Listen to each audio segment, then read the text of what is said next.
Not, e- Not even the mouse you use for a house, or the cat, or the rat, or the black-eyed bat, or the cow, the owl, or the feathered fowl, or the dog, or the hart, or the old barn frog. They all slept peacefully, but not the flea. Here's the picture.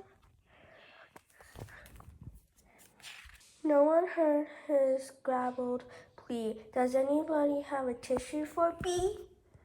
Not even the mouse you use for a house, or the cat, or the rat, or the black-eyed bat, or the cow, or the owl, or the feathered fowl, or the cow, or the dog, or the old barn frog. They all slept peacefully, but not the flea. Suddenly, before he could cover his snooze, achoo!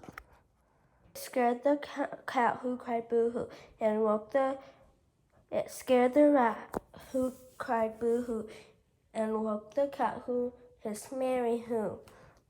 It ruffled the bat, whose eyes turned blue, and confused the cow, who muttered moo moo. It outraged the owl, who hollered hoo hoo, and flustered the fowl, who crowed cock a doodle doo, and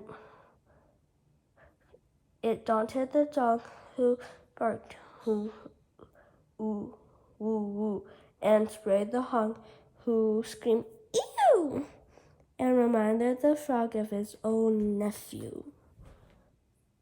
The mouse the flea used for a house kindly gave him a tissue. The flea wiped his nose, and before his eyes had even closed, he began to doze. For all the rest of that dark night, on the cold frog, in the rickety tumble-down barn, everybody slept peacefully.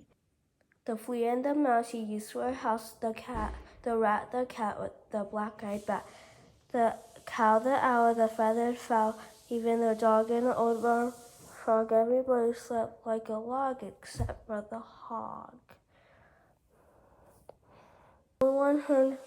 No one heard his grabbled wheeze. I think I've got a sneeze.